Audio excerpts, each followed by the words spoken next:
savoir lâcher prise. Chaque jour, être soi-même, libre et heureux. 26 mai, les commérages. L'intimité est ce don chaleureux qui se dégage des liens que l'on crée avec les autres et du plaisir qui en découle. Au fil de notre travail sur nous-mêmes, nous trouvons ce don dans un grand nombre d'endroits, parfois même dans des lieux surprenants. Nous découvrons que nous avons établi des rapports intimes avec des collègues, des amis, des membres de nos groupes de soutien, quelquefois avec les membres de notre famille.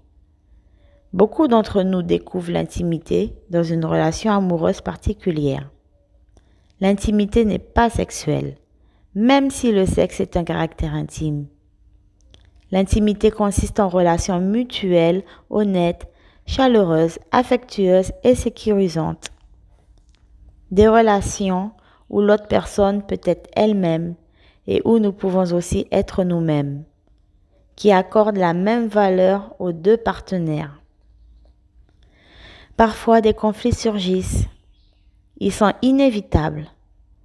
Parfois, il faut surmonter des sentiments difficiles. Parfois, les limites ou les paramètres des relations changent. Pourtant, le lien est toujours là. Lien d'amour et de confiance.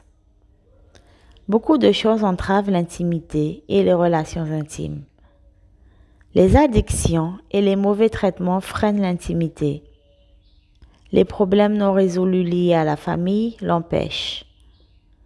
Les attitudes de contrôle la gênent. Les relations déséquilibrées où le partage des pouvoirs est trop inégal l'entravent.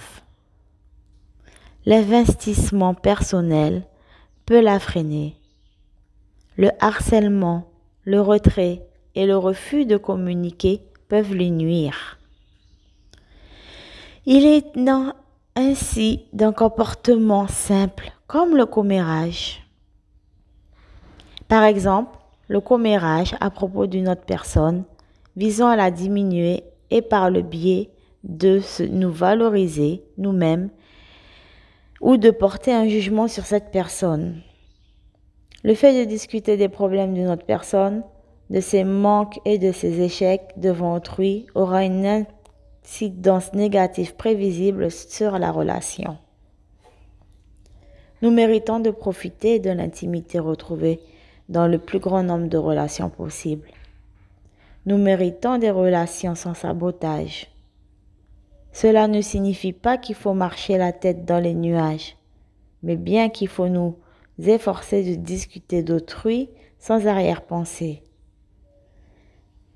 Si nous avons connaissance d'un problème grave avec une personne, la meilleure solution est de discuter de ce problème avec la personne elle-même.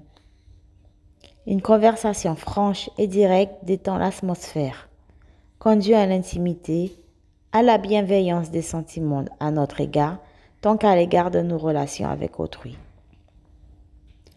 Aujourd'hui, mon Dieu, aide-moi à surmonter ma peur de l'intimité. Aide-moi à m'efforcer à faire en sorte que la communication avec autrui reste franche et dépourvue de malice. Aide-moi à œuvrer pour développer l'intimité dans mes relations.